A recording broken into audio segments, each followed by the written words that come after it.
അത്തരത്തിലൊരു മാനസികാവസ്ഥയിലായിരുന്നു. വിങ്ങുന്ന ഹൃദയവുമായിട്ടാണ് ഞാൻ ഇന്ന് അതിലേ നടന്നത്. ആ ചേട്ടനോട് പറഞ്ഞപ്പോൾ ചേട്ടൻ പറഞ്ഞു, അപ്പുറത്തൊരു സിസ്റ്റർ കാണും, അവിടെ ചെന്ന് പറയൂ. എനിക്കറിയില്ല, ഒരു വെളുത്ത സിസ്റ്റർ അവിടെ നിന്നു. ആ സിസ്റ്റർ എൻ്റെ കയ്യിൽ ഒരു കുറിപ്പ് തന്നു. ഞാനത് ഇവിടെ ഇരിക്കുന്ന സിസ്റ്ററിൻ്റെ കയ്യിൽ കൊണ്ടു കൊടുത്തു. ആദ്യമേ തന്നെ എന്നെ വിളിച്ച് അകത്ത് കയറ്റി എൻ്റെ ഉടമ്പടി ഇട്ടു.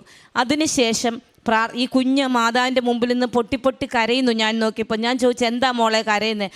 അമ്മച്ചി, എൻ്റെ തല ഓപ്പറേഷൻ ചെയ്യുന്നത് എനിക്ക് പേടിയാ അമ്മയെന്ന് പറഞ്ഞ് കൊച്ചു നിന്ന് വിറയ്ക്കുകയാണ്. എനിക്കറിയില്ല ആരാണ് എന്നെ അന്ന് ഇവിടെ നിയന്ത്രിച്ചതെന്ന്. ഇവിടെ ഭയങ്കര തിരക്കായിരുന്നു. എനിക്ക് കിട്ടിയ പേപ്പറുമായി ഏറ്റവും പിന്നിൽ പോയി നിന്നപ്പോൾ എൻ്റെ മുമ്പിൽ കുറേ ആൾക്കാർ റോസ് പേപ്പറുമായി നിൽക്കുന്നു. ഞാനിവിടെ പറഞ്ഞതൊക്കെ ഉടമ്പടി എടുക്കാൻ പോയിരുന്നതുകൊണ്ട് പേപ്പറിൻ്റെ കളറിനെ കുറിച്ചൊന്നും എനിക്ക് മനസ്സിലായില്ല. അപ്പോൾ വീണ്ടും പ്രായമുള്ള ഒരു സ്ത്രീ ഇതിൻ്റെ പിറകിൽ വന്നിട്ട് എന്നെ തോണ്ടി വിളിച്ചിട്ട് പറഞ്ഞു, കുഞ്ഞെ, നീ ഈ മഞ്ഞ പേപ്പറുമായി ഇവിടെ നിൽക്കാതെ ഏറ്റവും മുൻപിലേക്ക് ചെല്ലൂ.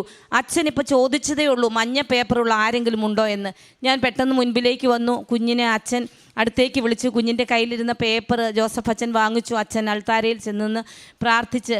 ഞാൻ അന്ന് വരെ വിചാരിച്ചിരുന്ന കുഞ്ഞിൻ്റെ മൂക്കിൻ്റെ മുകളിൽ എവിടെയോ ആണ് ആദ്യത്തെ ഓപ്പറേഷൻ എന്നാണ്. പക്ഷേ അച്ഛൻ കുഞ്ഞിൻ്റെ തല ഇങ്ങനെ തിരിച്ചു പിടിച്ചിട്ട് പെടലിയുടെ ഭാഗത്ത് കുരിശ് വെച്ച് പ്രാർത്ഥിച്ചപ്പോൾ ഞാൻ മനസ്സിൽ വിചാരിച്ചു, അച്ഛൻ എന്താണ് അവിടെ കുരിശ് വയ്ക്കുന്നത്? എൻ്റെ വിചാരം മൂക്കിൻ്റെ മുകളിലാണ് ഒരു ഓപ്പറേഷൻ എന്നായിരുന്നു.